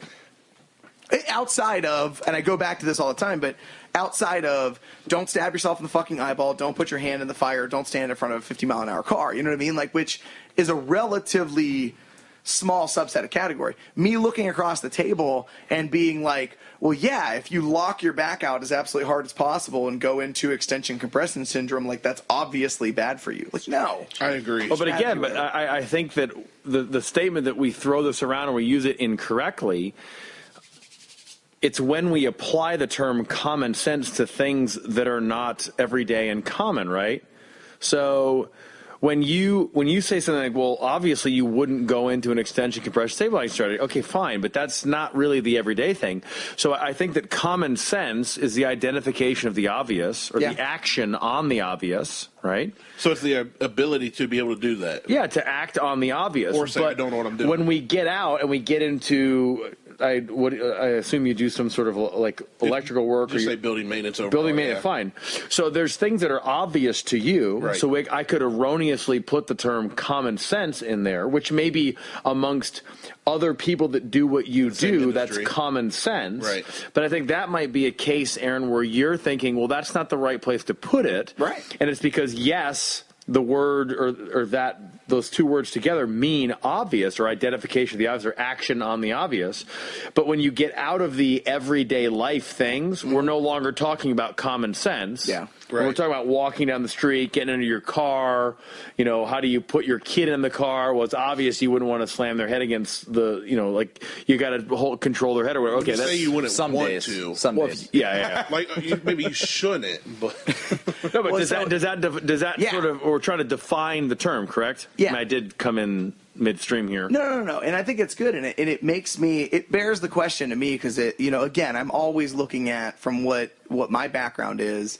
My attempt is to always take what I believe is the obvious or what I believe is important at least, and then apply it to the everyday person, right? And so you can talk about pain points. You can talk about relating it to somebody, and you can talk about being empathetic.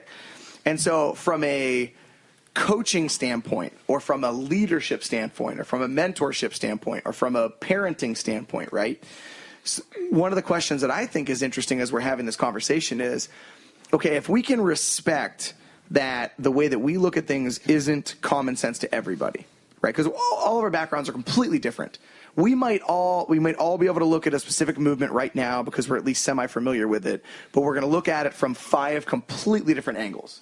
Yeah. So take the snatch. Absolutely. Every single one of us understands what the snatch is. We've touched a CrossFit gym or a weightlifting program in some form or fashion. We I would understand what the probably snatch give is. a different definition at first than you Right. were. So, but the 5 of us are looking at it from a different place. Right. But you know what a snatch is. Yeah. Right. So what I'm saying is, saw one It never gets old. It never gets old. And I would love if someone just fast forwarded to this. I was just going to let it keep going. Yeah, and I didn't even make That needs to be sound clip. You know what a snatch is, right? Snatch is paleo. that right? one was gonna along let it with keep going, I see how love long I the could- body and performance. Yeah, But anyway, those two together. I'm going to say I'm expecting a meme out of that. I'm No, only no, saying no, this no. so it doesn't happen. even better, I'm going to take the sound clip of your definition of what you do, and I'm going to send it to Jordy, and I'm going to let him just have fun. Why with would it. you include? Why would you include that? I'm just saying. Yeah. Anyway. So listen. But back to what I'm saying. Common so now sense look. says you should just walk. Look. Right. So you're teaching a seminar. I'm teaching a seminar. Drew's teaching a seminar or a class. You're dealing with not teaching a seminar. No, but listen. But here's the thing: because you taught classes, I did, and you've taught seminars, I did, and you've apprenticed other people. You've helped other people. Yeah. You've taught people things, right? You got kids. Same. Right. So whatever that is, you're in a whatever quote unquote leadership role, and you're talking to somebody that's underneath you that doesn't have the information that you have. So this is where things get interesting to me. How do I take a concept that I know and respect and apply it to their obvious, right? So I look across the table and I look at a Dr. Alm and I look at, okay, I want to explain extension compression syndrome, right? Or strategy, whatever the fuck. Come on. Right? Syndrome. It's a syndrome. It's open scissors, whatever. Whoa. But I want to take it to them, right? And so wait. So what's open scissors? Because that means something way different. Open scissors, if I may, is when in the sagittal plane, when the diaphragm and the pelvic floor are oblique to each other. Yeah, that's about what I was going to say. Short, yeah. Same thing. Okay. Same thing. You just say it in Columbus. So we say it in Southern Ohio terms. So It's listen, but Randy, right? It's when your ribs are up and your pelvis forward. How about that? This is scissoring's just different where we come from. I'm trying to clarify. Yeah. This is extension compression. Right? Okay. This is open scissors, right? So if you were to take a line, closed scissors is I think what you're talking about. Oh, right. Or touching scissors, maybe. Anyway, dueling scissors. Anyway, so can I leave you? Can I go? No, I feel like I've fucked myself here. You're stuck up. But anyway, I drove a Dodge Stratus. So look, but if I look at you, right, and I look across the table, and I go back to because I've attended numerous of your seminars and your clinics, and obviously we've worked together hands-on, and we've worked with athletes, I've asked questions, whatever, blah blah blah. But in your seminar, okay, you have literally given the specific example of, as far as stabilizing when it comes to bracing and how things blow out and blah, blah, blah, right out. I've heard if I put pressure on this side, it'll blow out the one side, right? So if I put too much pressure on one side as opposed to equally. I've heard the example of the empty pop can versus the full pop can, right? All those things coming into it. You've taken something that to you makes sense from an anatomical or physiological standpoint, and you've turned it into something obvious. If I give you a full can of beer and tell you to crush it with your hand, you're going to have a problem doing it. If I give you an empty can of beer and I tell you to crush it with your hand, it's going to be easy. I've taken something that is common sense or obvious. You've made it obvious to me. I've made it obvious, right? And I've gone ahead and then I've correlated it to this context, right? So for me, go back to the self-defense side of things. I can look at people and go look, when we this is a perfect example because when I teach the active shooter seminars, when we start teaching defense, I don't teach it from a fancy standpoint. It's literally look, this is the gun. Where's the bad part of the gun? Well, on the other side where the bullet's going to come out. That is obvious. This is where the bullet comes out, right? So we all know that. Do you know that that's where the bullet comes out? Yes. The tiny circle on the end of the gun. Yes. Don't fucking stand in front of that. Oh, yeah, that's obvious. I know, but I think that's getting out of where you would apply the word common sense. Right. No, I agree. As a good instructor, you're good at using analogy and whatever to explain it in a way that makes it obvious to the person. Right. Well, where I'm going with this is, so as far as I'm concerned, after talking about this whole entire thing, the term common sense is used in a very bastardized fashion. It's problematic as far as I'm concerned. It makes assumptions when it comes to relationships. Yeah. It makes assumptions when it comes to professionalism. Drew was really eager. Yeah. So it's used. Yeah, the term's been bastardized as far as I'm concerned, and as far as I'm concerned, I'm going to try to stop using it. But where I'm saying is, if we can respect that, if we understand that my version of obvious and my version of common sense and what is prevalent to me isn't the same as what's prevalent to everybody else, then as a good leader, mentor, teacher, whatever the hell I am, anybody underneath me, I have to respect that, and I have to be able to take what I believe is common sense and create that back or turn that back to something that is obvious to them, or else I'm talking over their head, right? Yeah, right. Like if you walk in, and again, just because we've talked about you so much on our podcast, but if you walk in and you start talking to somebody about abduction versus adduction, and they don't understand the difference between the two, you're talking over their head. Right? I know what abduction is. Subtraction's what gets me. I'm good with the abduction. So, but you get the idea, right? So it's Now I'm shifting it. I'm taking the conversation maybe slightly somewhere else, which is, okay, if we understand that common sense is, as far as I'm concerned, a very small subset, general universal common sense. I can go over to fucking Czechoslovakia and talk about the same exact thing, whatever. I was thinking. I thought that was common sense. I got to protect my brothers and sisters over in the Czech Republic. And you know what? I deserve that because I did know that it was a Czech Republic. So that was common sense. Yeah. I wouldn't know it was common sense. But. You know, one Petra, thing. Zuzana, Yana, I'm just here to protect you. One thing I'm hearing is common sense. To the term, I think, as it's commonly started to be used, is a bit of a trap. It's uncommon. A bit of a trap for all of us, in the sense that it can get us in relationship trouble. It can get us in friendship trouble. It can get us in professional trouble. If we're trying to communicate with people and we start to get into that mode of, well, I know this, doesn't everyone? Right. That's a good point. And that's the thing. Like, so one of the things I work with my coaches and friends around writing messages. It's part of the thing I kind of geek out in college and early career is, how can I write an email in a way that makes you take an action, right? Or how can I create a web page that makes you take an action? And if I write an email and think like, oh, there's no way they can't understand this, what am I doing in there? Am I really using empathy to understand that they're probably reading this in a short amount of time? I put all the stupid sentences in one big paragraph, and I put the thing I really want them to know kind of in the middle towards the end. Pump the brakes, right? Like, one thing, don't put multiple things in this email. Let's, line space, break it up, and bold the damn thing that you want remembered. Yeah. And it's funny because you work with some people on that, going like how'd they not understand that message? And you go, you want to switch into that mode of like, isn't that comment like what do you mean? Look at this paragraph, right? And it's funny because I reverse it back. I was in college, and it was a friend of mine, student. He was the president of a club that I was in, not the barbecue club. Wait, there was a barbecue club where hell you yeah. He's a founding member. He's a founding member. I would not have dropped out of two Hell colleges if either one had a barbecue club. You would have loved it, buddy. Would have got you through, right? Fat joke? No. Oh, it should have been. No, it's not, because barbecue club is guaranteed fun. It's the only thing I can guarantee fun. That was all it said.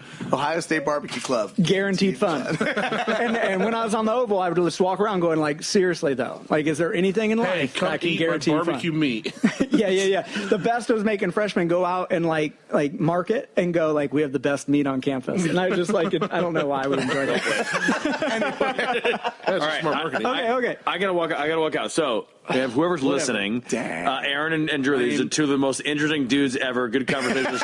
Like the podcast. Quit fucking around. Just follow it. Whatever.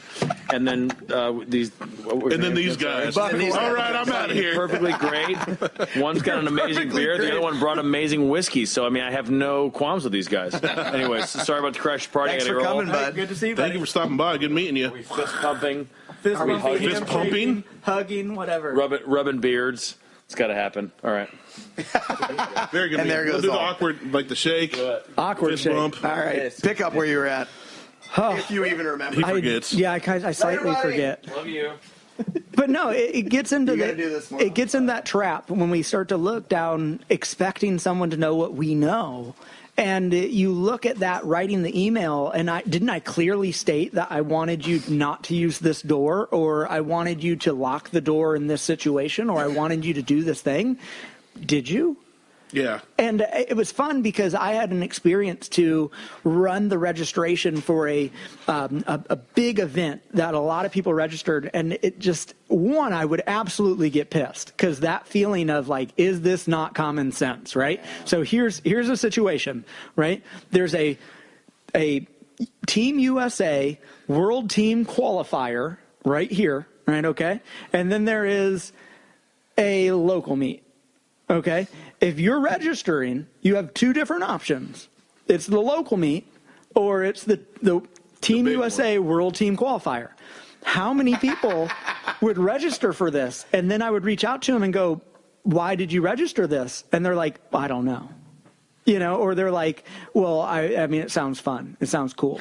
Like pump the brakes. So I kid you not. I kid you not. Each year I would make it my goal. Could I redesign this to have less of that? Yeah. Right. And by the last year I did this, it was so funny. You two I know would just love it if you would have seen the page. The page literally said Team USA World Team Qualifier, right? Local meet. Next to the team qualifier, it had parentheses and said, if you're not sure what this is, it's not for you. Right. And it worked. It's kind of like one of those, like, if you have to ask the price, you can't afford it. It really worked. Oh, it does. But that, I just... Well, but I'd be the same way, being uneducated. I'd look at it and go, well, I want the cool one. Yeah. I want to go to Team USA, like, forget the local crap. Yeah, I don't want that.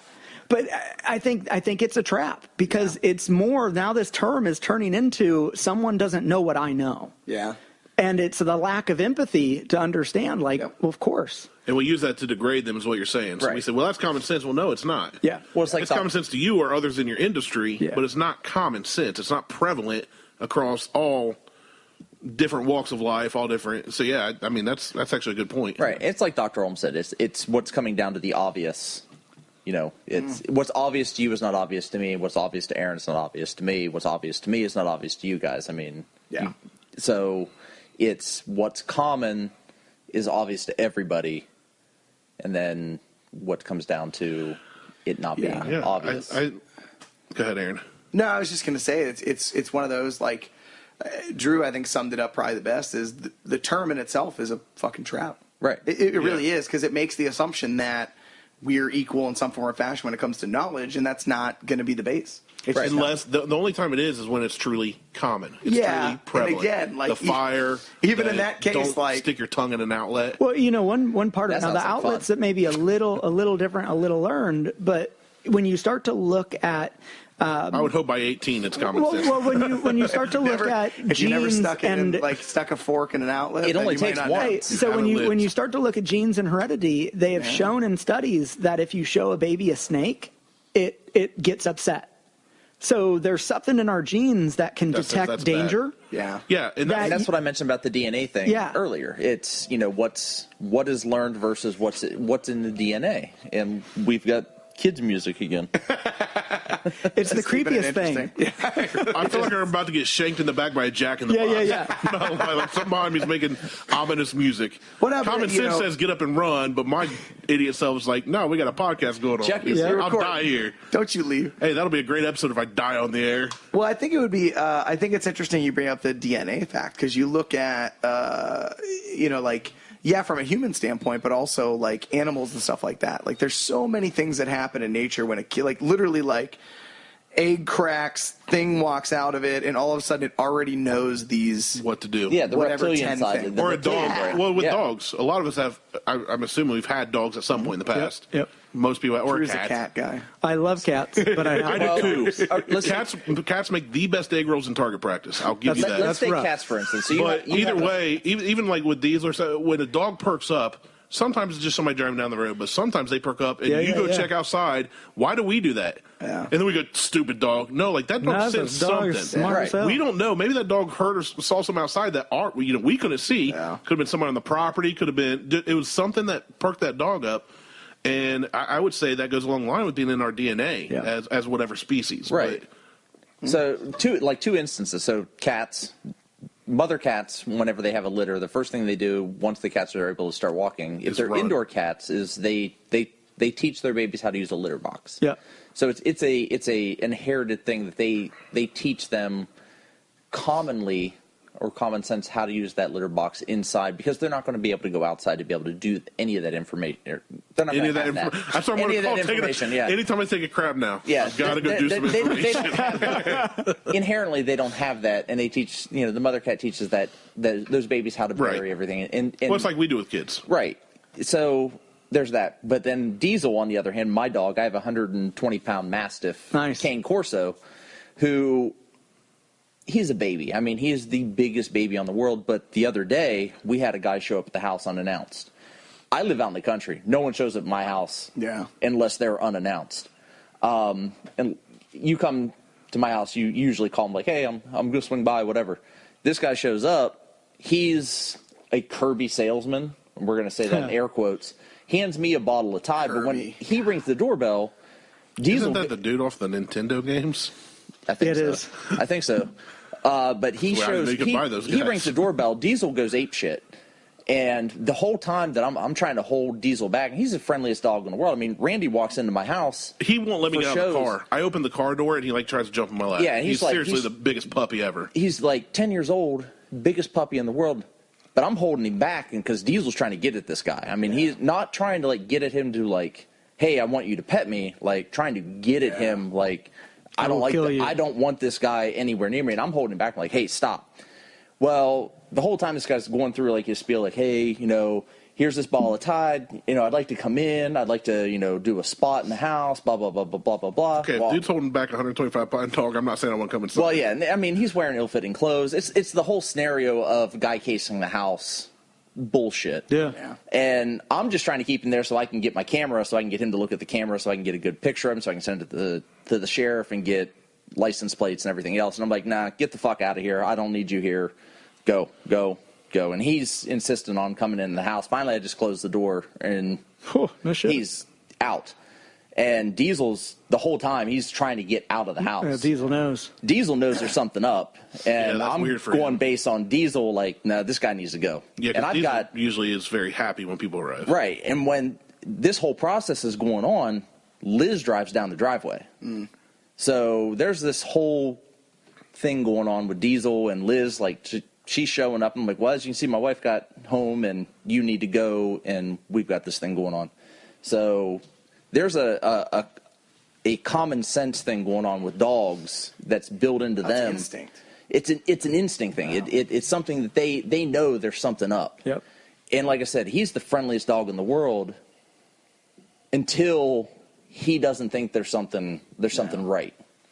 So when it's built into the DNA, I think that we have the same thing. Like, there's something that's built into us that, don't cross the street, don't touch the fire. But it only takes once. So you get hit by a car once, then it's going to have to happen once at least for us to know not to do that. Yeah. I think it's to me where we're going with that, and I do believe there is something in the DNA, but I think that now brings up three separate categories, which is there's instinct. Right. There's DNA, there's instinct. I came out of the freaking womb and I've got this. But does instinct go with DNA? Yeah. I mean, I think it has to. Because instinct in itself, like, not learned responses. Right. Because there's learned emotional responses. And we talk about this with the psychology of people that have been through violent encounters, domestic abuse situations, stuff like that. Like, we might categorize that as like this was a quote unquote, you're having an instinctual response to this, but it's not. It's still a learned response. I didn't come out of the womb afraid of a specific gender. I didn't come out of the womb afraid of people with beards. Like, you go back to dogs in general, but my dog Bailey was beat as a puppy. Right. And then we rescued her. Right. And so as a rescue, she is she is just timid. And, anything that walks by the window, like everything, that wasn't in her day one. That was learned, right? Like, I come out of the womb, I'm 3 weeks old, and all of a sudden this guy is kicking me. All right, all of a sudden I hate guys. You know what I mean? So, but that's a learned response. So now you have instinct.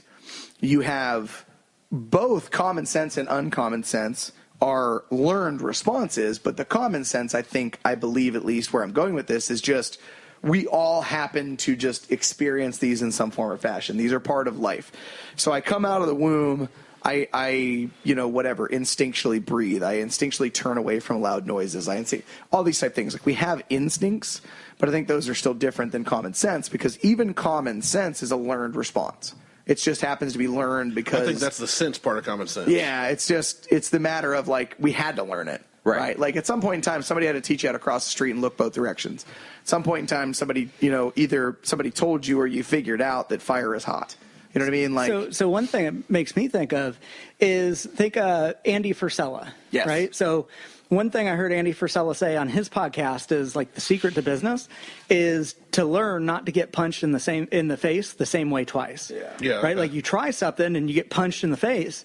Like the common sense point or the point of being successful in business, you just don't do that twice. Right. Like you fail. Well, like, goes back to that's like the point of insanity, doing the same thing over and over and expecting different results. So maybe that's a little bit of common sense in a way that we could define it is someone who has common sense, like fails or gets punched in the face one way, they just don't do that again. You touch fire once and you're like, oh shit.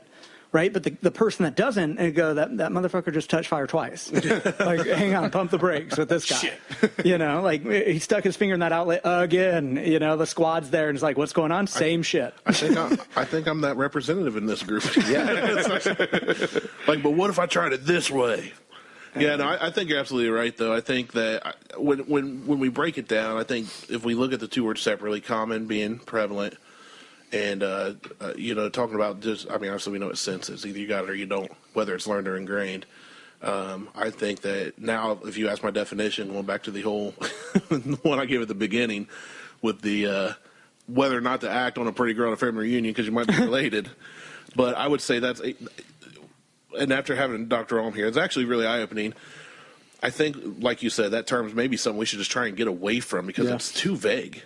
Yeah. Really, because a lot of what we're talking about is obvious in your industry, or it's practical in your industry, or it's obvious to every infant, or obvious to every adult, but not every 5-year-old like my kid, or, your 3-year-old or whatever. It's, and I'm sure sometimes you post and, Maverick does some really goofy stuff. Well, to us as adults, we're like, it's like me with my kid. I'm like, look at what he did. He's an idiot. That's how I posted those pictures from us hanging out last night, and I was like, these are the cute pictures. Yeah. Don't get me wrong. Right. They were both still assholes at some point in the middle of the night. Yeah. And so I'm just, when they're being assholes, I'm usually not taking pictures. You should start to do that. Do that for a week. Kids are Take assholes. pictures when they're And assholes. only put those up. we don't put a lot of pictures of our kids up. I just put the stuff my kid says, which is ridiculous, but. Yeah, I think the term common sense doesn't really. It's a trap. It's a trap, and I think it's more of a filler. I think most people don't see it as a trap.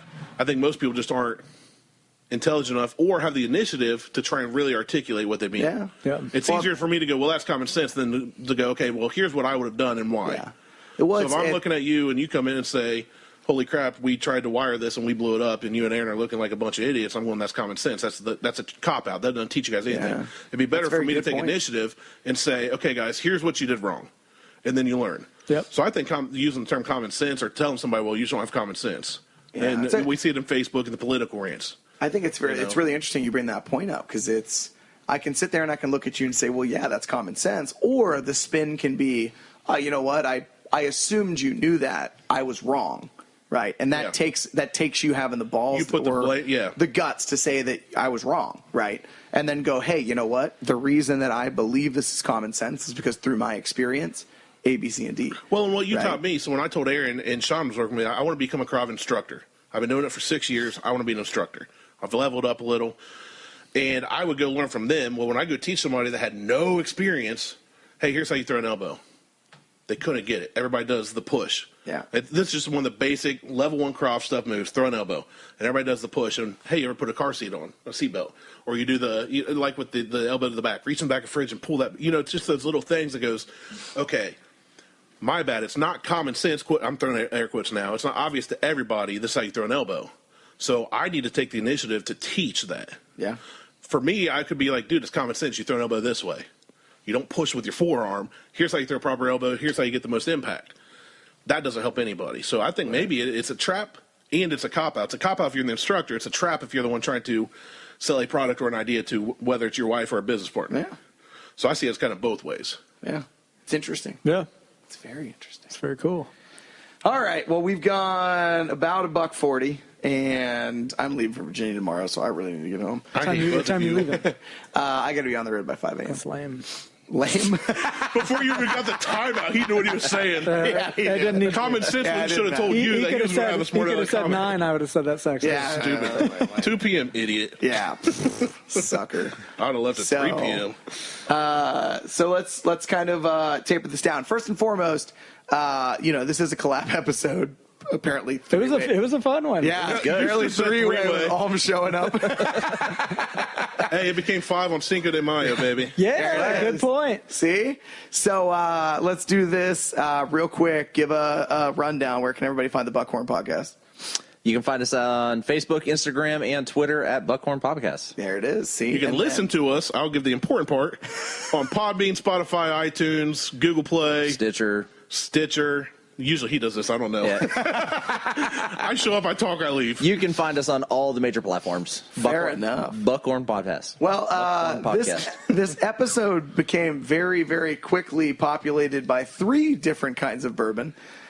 So remember, we had Wiggle from, or possibly Weigel. I apologize for wrecking your name. I think Weigel. Is it Weigel? I think I'm going to go with Weigel. 1G, I think, does that. I'm going to say Weasley. Sounds fancier. It is from Pittsburgh. It's probably Weasley. So we have Wiggle or Weigel. We apologize for slaughtering your name. Dr. Alm did bring the classic Woodford Reserve, which is always a good go-to. It's always a smooth, easy drink. And then, holy crap, man, that Virgil Cane was really good. Which our listeners know well. Yeah, the Martelle, double barrel whiskey, man. That's one of the two he will not shut it was a good spice. It was good. spicy, but man, it was good spicy. So for our episode, delicious. for the sake of our listeners, all 7 of them. Yeah. Thanks, Mom.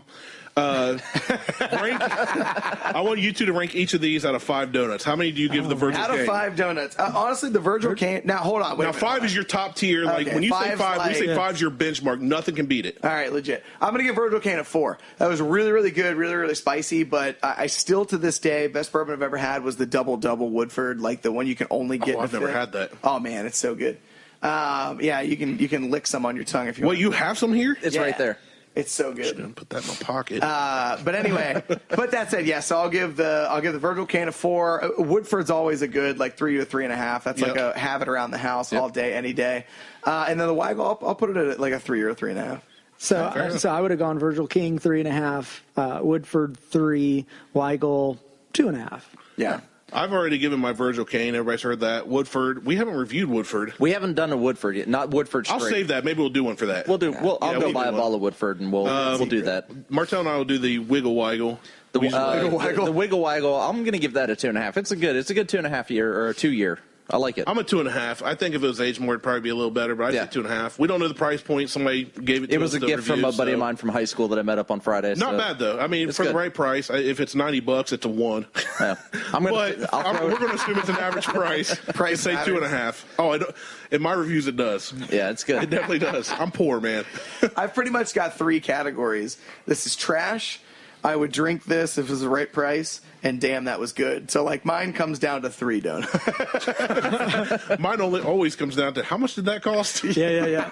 And is it available? So the Virgil Cane is not available in Ohio. Yeah, you can't get it here. It's good. For all the Kamiwaza listeners, the Virgil Cane you cannot get here. You cannot get it That was out on here. point, man. You got to go to the Carolinas for that. Carolinas, but if you're ever in the Carolinas, well, and this one is a limited run also, so it's not even available anymore. Yeah. So you guys are sitting on that not knowing you'll probably never get that again unless Martelle breaks this bottle. I'm getting one last taste. Before I might have to just pour another splash. Be like, here. Where is that? He just Let's grabbed hear the open. Why are you grabbing a bigger cup? What's that 24-ounce cup for? All of a sudden, that bottle's gone. Yeah, but the Virgil Cane, if you guys are ever in the Carolinas, all the Virgil Canes that Martelle has so graciously bestowed upon me, all of them hit home. So check them out. They're all really good. They're amazing. South, north, where are they at? Where are they located? They are located in South Carolina, in Charleston, South Carolina. Oh, they're in Charleston? Yes. Dang, we haven't seen my buddy Buck. Yeah. So when I'm down in Myrtle Beach in June, my plan is to pick up probably 4 or 5 bottles. They have a ginger infused. You mean 8? Whichever.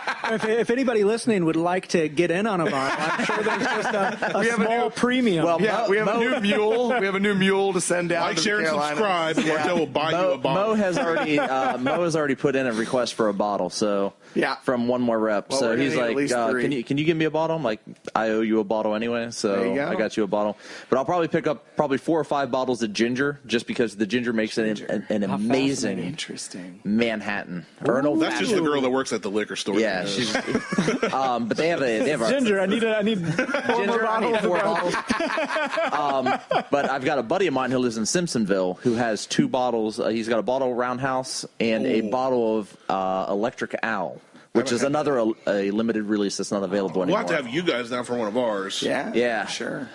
Drink all of Martelle's bourbon. Yeah. So I've got a couple more bottles to pick up when I'm down there on my way through Simpsonville, and Then I'm going to pick up a couple more bottles while I'm down there. Well, let me know when you go because I'm definitely going to put an order in. Cool. Yeah, I'll let you know. That's awesome. All right. Well, you guys know the drill. Please like, subscribe, check us out. We are all over the place: Spotify, iTunes, Google, Stitcher, Podbean, all that kind of fun stuff.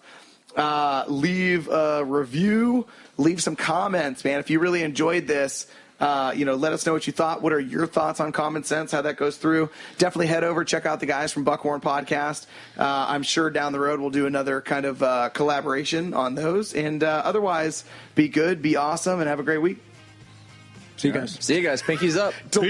Delayed reaction from none of us knew who was going to go first. We were trying to be courteous to the guys who were visiting. That was on you, Drew. Yeah, it was. Common sense says you should have taken the lead. And there you have it. See you guys next week. See ya. See ya.